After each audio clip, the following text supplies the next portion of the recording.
Hello my lovelies, this is Chris from Recombo and I'm here with Sony's Xperia X, a phone which we've featured many times here on Recombo's YouTube channel, and for good reason. You know, it's a very interesting phone.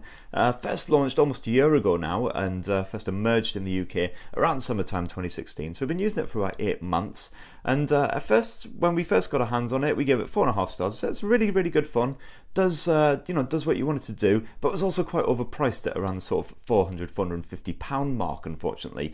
These days you can pick it up for around £300 to £350, so it's a bit more affordable, and it's just been updated to Android Nougat as well, adding a few bonus features in there. So we're just going to give it a quick re-review. We did actually re-review it only a month or two ago, but that was before the Nougat update, so we're just going to have a quick whiz around and sort of see what difference that makes. Especially now that it has dropped a little bit more in price. So, you know, as for the design and everything, we'll just quickly run through all that. Of course, the Xperia X is still a great looking phone. Sony has stuck with this unified design language for its all of its new Xperia phones since the Xperia X launched, and we're expecting the same from MWC 2017 as well. Whatever new handsets come out there, stay tuned for more on that. And of course, you know, it is a gorgeous phone. At 5 inches, it's pleasingly compact, certainly feels good in the hand, and unlike the Xperia XZ flagship, it stays nice and clean and fresh looking. It hasn't really got any scratches or scuffs on it, despite having put up with quite a lot of abuse in that time. Of course, you get all the usual features such as the edge-mounted fingerprint sensor and a really solid 23 megapixel tri-sensor camera on it as well. Sorry, this is not the tri-sensor, that's the Xperia XZ, but a really strong 23 megapixel camera and a really good 13 megapixel front-facing camera that's especially good in low light. So the screen itself is a full HD 1920 by 1080. It's really nice and vibrant, as you can see here. Nice punchy desktops there. These are Sony's own desktops. And if you go into the display, you can actually toggle a few different modes. So for instance, you can turn on super vivid mode to really make for more punchy colors, which I particularly like. I'm a bit of a fan of that mode.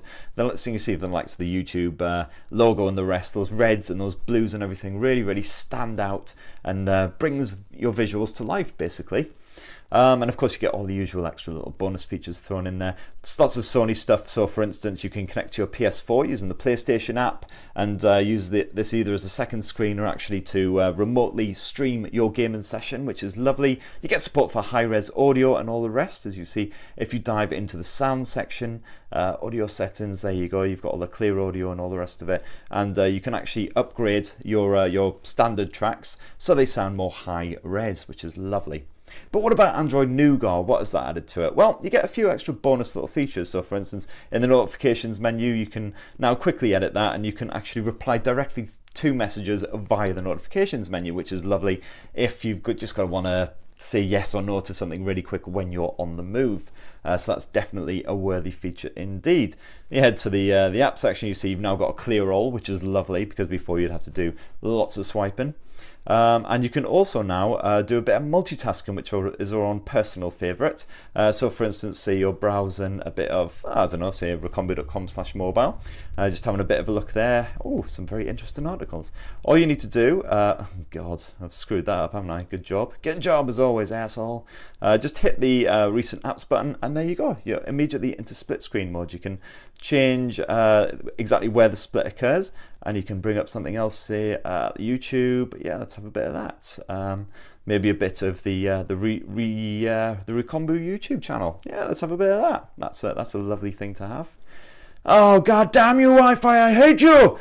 Okay, whatever. Let's forget about that. But you can do that, and the great thing is as well, of course, is that even though we've just got a basic Snapdragon 650 processor in here, not basic, but you know, it's not exactly going to set your world alight. It does handle the multitasking quite happily. So as you can see here, we've got a couple apps running side by side, and while that's dicking around trying to desperately connect to the internet, I can flick around on recombo.com/mobile, and you know, there's a little stutter here and there, fair enough, but on the whole, it is actually pretty nippy.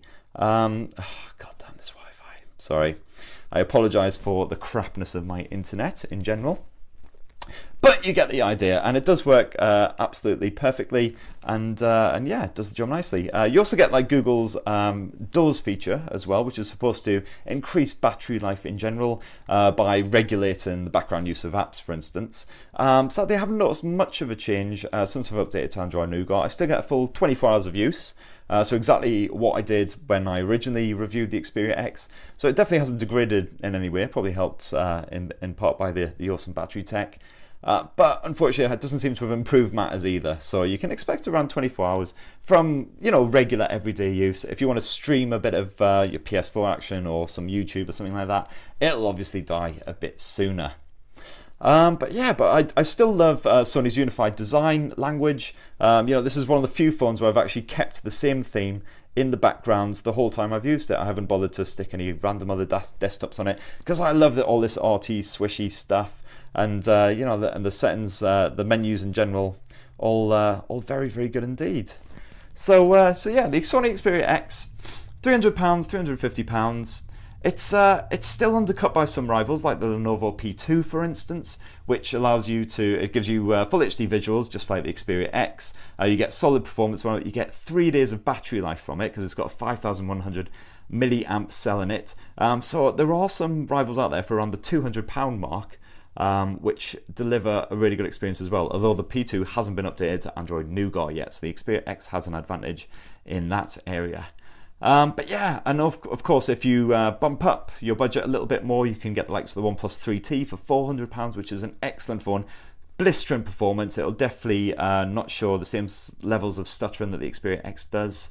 And again, solid camera tech and all the rest of it, and Android Nougat as well. But if you want something that's more compact, this 5-inch Xperia X will definitely do the job. We prefer the design on the Xperia X to the likes of the OnePlus 3T, which is a little bit dull, and you know, so it's all one sort of bugbear with that phone is it's not the most exciting of handsets, whereas the Xperia X just looks absolutely lovely. And of course those gorgeous desktops and everything as well. So there are advantages and disadvantages. If you're a Sony fan, I would say, and you've got the cash, and especially if you want to do a bit of the PS4 remote streaming and enjoy a bit of that high-res audio, then the Xperia X is possibly a very good choice for you. Anyway, that's enough of my rambling. Go check out our full 2017 re-review of the Xperia X on recombi.com/mobile, and thanks for watching. Cheers, bye.